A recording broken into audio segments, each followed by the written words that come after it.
Good afternoon, everyone. I hope you've all had a fab day of learning. So I'm going to introduce you to our new book now. So our new book is a follow-up to Romans on the Rampage, and it's called Romans on the Rampage Jailbreak. Okay, so we know that it left us on a cliffhanger at the end of Romans on the Rampage, the first one. So we just need to find out what's going to happen now, how Perillus gets out of jail and who is stealing for the money. So let's find out. Chapter 1. Some money goes missing.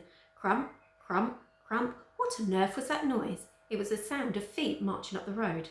That's what. Chrysius stared at his wife, wild-eyed. Flavia stared back at him, even wider-eyed. They're coming, wailed Chrysius, while Flavia dived beneath a table and pulled her stola over her head. Stola, it's a big shawl scarfy thing. Upstairs, Perillus was leaning out of the window, watching the soldiers marching along. Left, right, he shouted down at them, but immediately shut up and turned white when they stopped at the door of the villa and began hammering on it with the handles of their swords. Open up, yelled their leader. We are the Imperial Guard, sent by the Emperor himself. Open up at once, or we'll he paused and looked at the men for inspiration.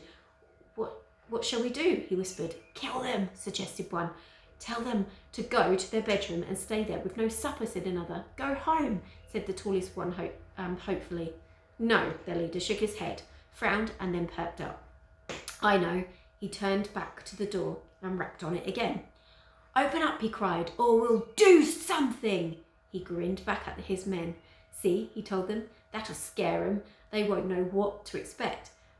That will really rattle their cage. Inside the villa, Chrysius was definitely very rattled. In fact, he was rattling even more than a chariot with one wheel missing.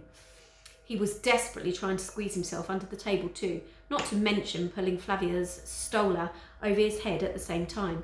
Meanwhile, one of their slaves, Flippers Floppers, strolled to the front door and opened it. Yes, he inquired. The leader of the guard eyed Flippers Floppers from top to toe and back again. Are you Chrysius? Chief Peppermint? Hang on, sorry. Chief Mint? Big Chief? Wait, I've got it. Director of the Imperial Mint? No, said Flippers Floppers, because he wasn't. Oh, the guard took a step back, confused. Crack! Hurry, hurt. I was perched on Flippers' shoulder, laughing my beak off. What's that raven doing? Snapped the leader of the guard. Nothing, said Flippers defensively. I'm laughing, I said, because you're very funny. It's against the law to laugh at the Imperial Guard, said the soldier. I fixed the man with one beady eye and drew myself up to my full height. Actually, that is not so. Roman law applies to human beings. As you can see, I'm a bird and therefore above the law. Not to mention human beings, because I can fly. Ha ha ha. Not only that, but I'm a raven. Corvus Maximus Intelligentissimus, the most intelligent bird there is, and certainly the most intelligent creature here at this particular moment. And after that little speech, I bowed. Am I clever or am I super clever? I am mega super clever. Go on, give us a biscuit. The leader of the guard stared at me and then at Flippers Floppers. Who taught him to speak like that? He demanded. Before Flippers Floppers could speak, I clapped one wing over his mouth and answered the question myself. I have the honour of being a pupil of the best teacher in Rome, that is to say, Thesaurus. The guard grinned broadly. Thesaurus? I might have known. He's never short of a word or three. Okay, Mr. Carvus Minimus Maximus Mox. Oh, if you and your friends would just let us pass. We have business with the head of the household, Chrysius. The soldiers pushed past us and began searching the villa. Some went upstairs, some went downstairs, and one of them went to the loo. It didn't take them long to discover Chrysius and Flavia beneath the table, probably because Chrysius' feet were sticking out in full view. Chrysius tried to take control, which is a difficult thing to do when you're on your knees under a large table. How dare you demand anything from me, he shouted, struggling to his feet. I am the director of the Imperial Mint, and I will not be spoken to like this. We have orders to search your villa, said the leader of the guard. Search my villa? Whatever for? Don't be ludicrous.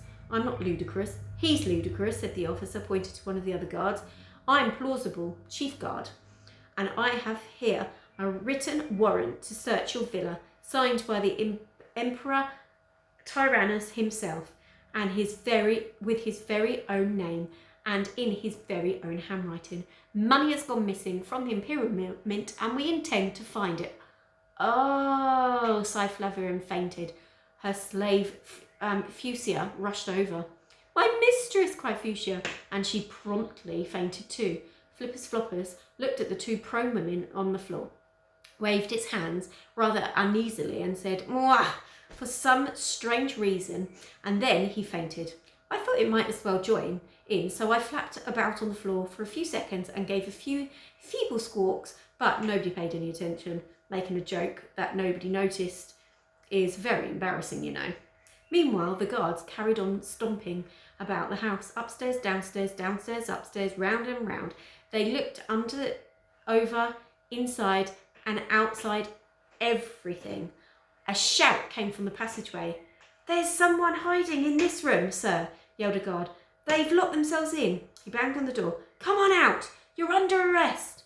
All the other guards rushed to the locked door and crouched round it, ready to pounce. A timid voice spoke from the other side. All right, I'm coming out. Please don't hurt me. The door was unlocked and it slowly opened. Bit by little bit, a tousled head with a very worried face peeked out.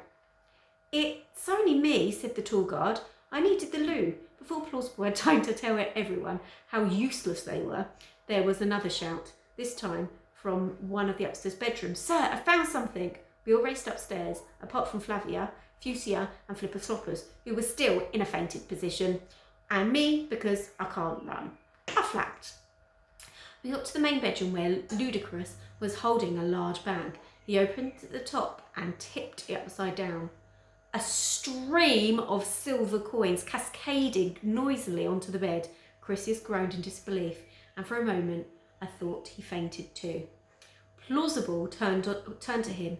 Your deputy at the Imperial Mint, Flippus Bigus, reported this morning that 10,000 silver denarii had disappeared from the mint. I was suggested that the money could have been taken by you. The Emperor therefore ordered the search, and it has proven to be true. This is the stolen money, Chrysius. I am arresting you for the theft of 10,000 silver denarii from the Emperor's mint. Your villa and all your money will be confiscated. Your family will be thrown out onto the street, and your name will be besmudged forever.